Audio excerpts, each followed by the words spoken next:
Welcome to this edition of Futurartist Records Presents. My next guest you may recognize as a member of the bands The Long Run and Last Men on Earth. But today we've got him in here talking about his solo project, Bend Without Breaking. Please welcome Mark Trippensee. Thanks for coming in, Mark. Hi, Michael. My pleasure. Now, I just mentioned that you're in a couple bands, and looking at the credits on the CD, I notice you have several guest artists. Yeah. Why don't you tell us some of those guys, who some of those guys are, and then also I'd like to know what the difference is between collaborating with people in a band versus collaborating with people on a solo project. Yeah. A lot of those guys I play with on there are guys that I currently play with in one of the band, mainly the Long Run, and a couple guys are past members that I had worked with in that band before, and then had also a local singer from Denver, Hazel Miller, which is a lot more well known than I am, certainly in that capacity, and some friends of mine that played in the band Firefall, that was based out of Colorado. Cool. And one of them had played in Heart for many years. Oh, wow. Yeah. Wow. So, wow. tried to have good company. Yeah. It sounds like you had great company. Yeah. So, having worked with some of those guys in bands before, is the approach different in collaborating on a solo project? Do you end up taking more of a lead role in that, or does it work pretty much the same? Yeah. It's just a different end goal. Yeah, I mean, sometimes it's the only role, but it had been many years since I'd worked in a band where it was 5 people and you're only writing songs of your own. Right. And in that aspect, when there's 4 or 5 of you, whatnot, you can take 20 or 25% of the damage, right, individually, and so you're kind of able to lean on each other. In this aspect, then it only kind of comes to you, and then it's kind of up to you to put everything together and keep it afloat. Did it make it easier that you know these guys? Yeah, I mean, I knew who to trust and who to go to as far as what skill sets they had. Right. Yeah. Right. Now, when you're doing this solo project, where does that come from? Where's the inspiration? Where do you draw from? Having worked in bands, do you just end up coming up with ideas, or has there been stuff in process for a long time? Or? Yeah, a lot of those things were hanging there for even back to 20 years ago, and like that old saying where it takes you a year to write your second album, but your entire life to write your first. Right. And right. so and when it came down to it, I had to decide what songs of those that I had done previously that might still hold up, that might be relevant, right, and I might still trust as far as an arrangement, and might hold water. Yeah, we had talked about prior to this show some of the motivation behind songs, and your first track, the track that we're going to be playing during the credits at the end of the show, is a song called Julie. Mm-hmm. What was the motivation behind that? Julie. Yeah, I mean, there was certainly a Julie. There's still a Julie. But it becomes a conglomeration of maybe a few people that you know. Okay. And all that comes from is like from an observational standpoint. Right. And with songwriting, sometimes all it takes is just that one little line that you may hear in passing in an elevator at a restaurant or anything like that. You might hear somebody say something, and that ends up becoming a nugget of something that grows. Right. And so really it was just an observation of watching a few little situations back in the day where you're going, oh, that's gonna hurt on Monday morning. Right. Yeah, and so it's certainly not an insulting premise at any point. It's just almost kind of a tribute to that observation of watching someone who's maybe going through a difficult time. And right. Okay. Yeah. Okay. So on any given song, it's not necessarily down to a specific person, situation. No, completely. not all the time. Not all the time. Yeah, and certainly with songwriting, one of the main things you want to always remember is even if it's a song that's named after a girl's name, it may not always be. Certainly not a relationship thing or anything like that. And sometimes it's just an observational standpoint, right, once again, or complete artistic license with right, where you think it's going to go. Right. Yeah. Now, having said that, when you do that type of a song, do you consider that people might connect to a specific Oh, yeah. situation? Yeah, yeah. Yeah. And Has anyone ever done that? Come up to you and said, "Oh," and Yeah, responded to a song it's been asked before. Yeah, and you're it's been thinking, asked well, before. that's not really where I was yeah. coming from, but yeah. Yeah. Now, the title of this album, "Bend Without Breaking," where did that come from? Over the course of 10 or 12 years, going back to back to when I became a single dad and kind of started compiling some of this stuff. That was just, and it was a phrase I had heard from another friend, that just it evokes pressure in time, and being able to deal with those things without snapping or without caving in, and so. And it was something that that lend itself to a visual standpoint too. Right. Yeah, as right. far as using something visually on the album. Yeah. Yeah. We had talked prior to the show about how the building that you took a Right, picture of right, kind of right. represents that. Yeah, It looks like it could go at any point, but it's still standing. Yeah, and that's and I had a few people ask, is that in Utah? And it's off I-70 on the way to Moab in a small ghost town. So people have recognized it. Yeah, That's and as we discussed, there's a picture of the that I got with permission from the Immaculate Stairway in the Loretto Chapel in Santa Fe, New Mexico. Yeah, which is also great. It ties in great with the title. Right. Yeah, absolutely. Do you feel like the songs also attach to that title overall, or just a few of them, or? Yeah, I had certainly gotten the attic cleaned out, as it were. Right. Which, Yeah. so Yeah. you end up kind of getting all these things out of here and onto a medium, and some stay in the attic forever, and that's fine. Yeah.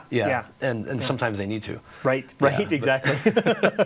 But the ones that I felt needed to come out, and but it was a good time for me to had released that about a year or so ago, because I had gained some distance from a lot of those times in my life where certainly if I would have tried to release this between 5 and 10 years ago, a lot of things would have been a lot more raw.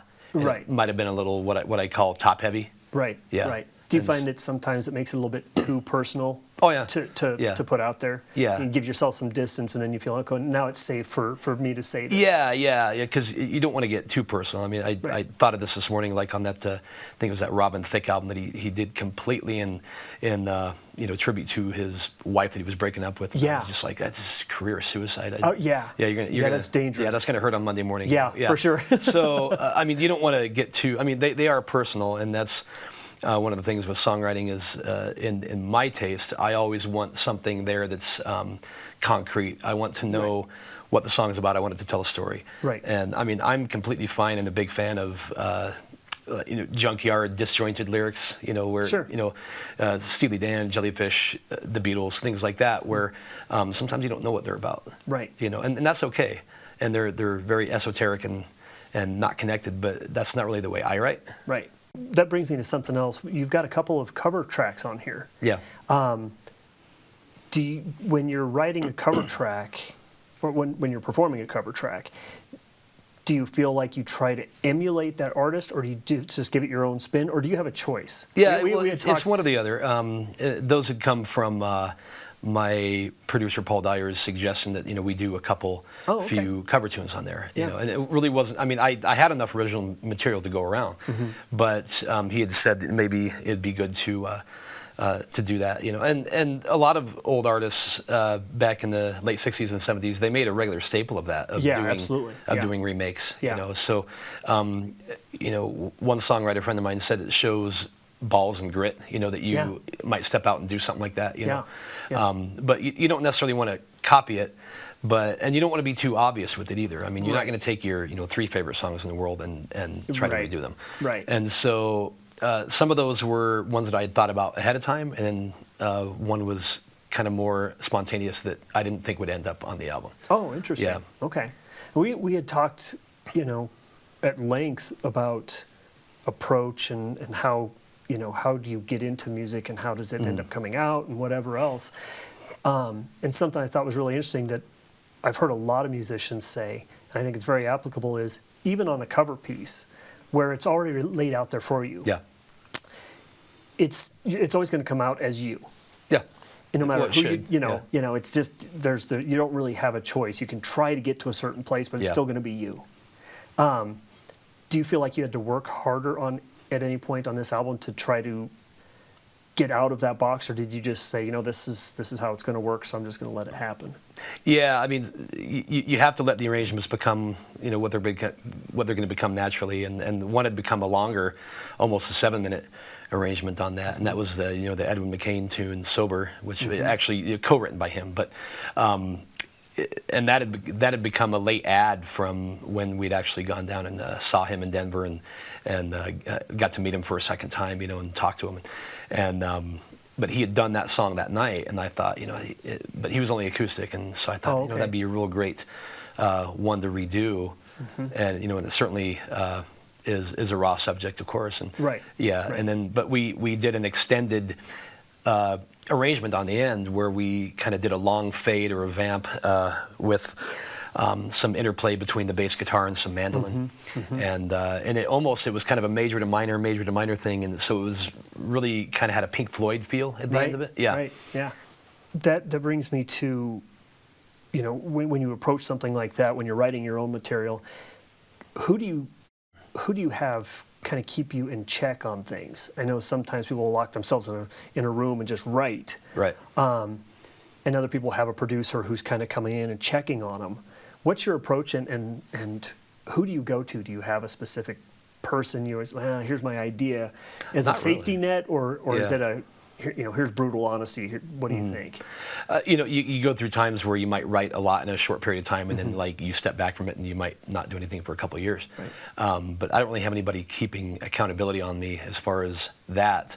But every once in a while, when something does get half written, then I might run it by a musician friend of mine and see what they think, or pass it to a band and ask them. Yeah. If it's something they might want to. Yeah. You had mentioned that this was put out about a year ago. Have you pushed it at all? Has it been one of those things where you just needed to get the project finished? Is it something you're working on pushing more? Yeah, there's still some work to be done as far as the iTunes online presence, things like that. Yeah. But it's mainly been sold, at shows. And I think I think I've moved 450 copies or so just at shows locally and out of state and things like that. Well, that's cool. Yeah, because I know sometimes you get the actual recording and things done, and then you still have a ton of work to do before By the time it comes out, you're sick of it. Yeah. But by the time you've gotten mixed down and everything, you're so sick of hearing the final mixes all those times and going through every little minutia of all those things, and so by the time it comes out, you've already exercised and one band member of mine said, what he calls the afterbirth of releasing the CD. You're done. It's definitely the afterbirth, it. and you're kind of dealing with it, Yeah. Now, are you going to perform anything? Well, we did. Yeah, when it first came out, we had done a dual show with me and another band member of mine with his solo CD that was older than mine, and we got our best buddies and friends together that worked on the CDs, and we put those sets together and did them one night. Okay. Now, we would have to make them much more concise. Going forward, with the same 4 or 5 guys. Right. Have you ever done? You've got so many members in the bands you've played in that have played in other bands. Do they ever do a solo piece, give the band a break, and somebody does a solo piece, and then come back, or do you just pretty much not really separate the soloist from the band? Yeah, I try to, because certainly in one of the tributes I work in, that's not really the format to try to do that kind of thing in. And with the other cover variety band, it's not really the format for it. Gotcha. I'd rather just kind of have that stand on its own. Yeah, so it is two completely separate. Yeah, not to mention I'm not the worlds. focal point of that anyway. So sure. Yeah. Sure. Are there any tracks on the CD that you think need explaining, or that you would be willing to explain? Yeah, they all have a story, Sure. and some kind of stand out. Certainly "Handful of Mary," the third song on the CD was kind of a excruciating backstory on that one, where it was once again just a phrase that kind of came from a friend's mouth, and I'd been working on a progression for quite some time. I probably had it for a good part of a year, but I had a melody but no lyrical idea. Right. And so it usually comes one or the other first. You usually work with an idea first, but you can't, you don't have a vehicle for it. Right. But then you have a melody first, and you don't have any sort of idea to carry it. And so that one was just a phrase I had heard from a friend who had a mother pass away, and lamented about the amount of people that showed up to an ash throwing ceremony, and he said that everyone showed up to get a handful of Mary, and I was like, well, there it is. Yeah. So that's the idea. But then, it wasn't so much of a tribute to that person as it was just getting that idea and using artistic license and trying to explain it yourself. Right. Is there a disconnect where you kind of have to explain, hey, well, this is what it actually... Yeah, and you don't want to have to explain those things too deep. Yeah. Because, it should be more of a general... Right. Like in prose writing, you want to tell the audience everything they need to know within the first few lines. Right. And paint that picture, and then you can start expanding within. And I'm not sure that I do that, to whatever extent as well as I'd like to. Well, but, sure. Yeah. But songwriting in itself is a highly selfish endeavor. Right. Like writing a book. I'm going to write my memoir someday. Right. And you have to trust that there's going to be 100 people out there that really give a crap about reading what you went through or what you want to say. Yeah. And that's the same thing with this. And with songwriting, and all these years later, you're pushing into your 40s, and having written a lot of things over 25 plus years, you realize that as a songwriter, that all the people that you had either idolized or looked up to, and some of these people now that you know, and they're friends of yours locally that you can run these things past. You realize that you're all just a bunch of guys that have written some stuff, and and some of those guys had been in the right place at the right time and had some success with it. Right. And one of the more important things that I learned with songwriting is that your heroes don't always write great stuff. Sometimes your heroes write crud. And you may not get it. Right. And so I think it's important not to idolize these people to a too high a standard, because some of the great albums that were the pinnacles of these people's success were written in their 20s. Right. Yeah. They were in their 20s, and they were just trying things. Right. And sometimes they didn't work. Sometimes you didn't get it, but the important thing to realize is that they're just guys. Not every chord progression or every lyric was painstakingly thought out and everything. Right. Sometimes you just happened. Right. And sometimes I've found that you can connect with a song of one of your idols, and then you read years later the backstory of it, and it has nothing to do with what you thought it did. Right. And maybe it was a fluke. Yeah. Or maybe they had taken forever to write it, and it didn't sound like they had. Right. So right. yeah, I think that once you've done that a couple times on your own, you start going, oh yeah, I get, Yeah. I kind of get that. Oh, maybe he didn't really work that hard on this track, or maybe it took him 30 years to work on this track. Yeah, it can be a little bit of a buzzkill. Yeah, for sure. Yeah, but it makes things more real. Yeah, for sure. And gives a human element to it, for sure. Now, where can we get this? Where is this available? Still working on the full iTunes version. You can obviously get them at the shows, and we'll of course supply some links to my producer's website. Where Cool. you can actually do a direct purchase on that. Okay. As well as there's going to be a vinyl release coming up in another month or so. Cool. Yeah. Very cool.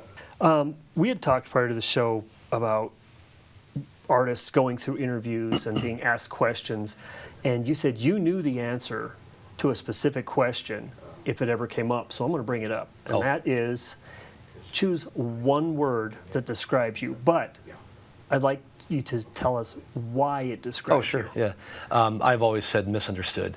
Okay. Yeah, or misread. Okay. So one of my favorite sayings is no good deed goes unpunished. Right. And so certainly you try things with the best of intentions sometimes, but they don't always work out the way you planned. And I try to not use technology too much and try to communicating through just written word, on text or whatnot, because I'm severely misread and misunderstood with things like that. And so, do you think that applies both to you as a person and to your music? Yeah, for sure. It's easy to misread certain things on here, and that's why with those tracks I tried to have at least in the CD version, I tried to have a explanation like a Right, one-paragraph yes, explanation yeah. of what that song was Yeah, about. I thought that was a really cool addition because you don't get that a lot of times in albums. Yeah, yeah. And it allows you to listen to the song differently. You know, maybe you just pull the CD out and put it in and listen and go, oh, that's cool. And then you go back and you're reading the, you know, the notes. You're like, oh, I need to listen to that again. I didn't, Yeah. you know, I didn't know that's where that came from. Yeah. So yeah, that's cool. That's very cool. Well, I really enjoyed this CD.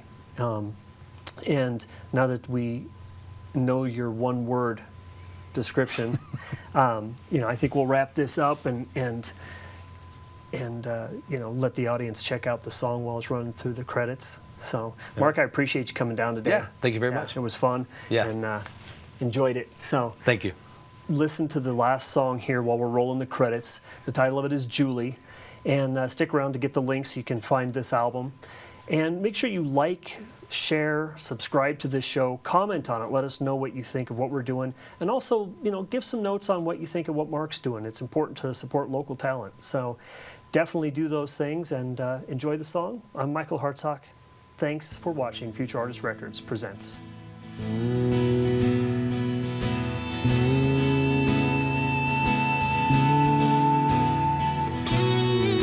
Julie dances on the bar, staring through her swollen eyes, with all the flaws and insecurities. As she tries so hard to hide.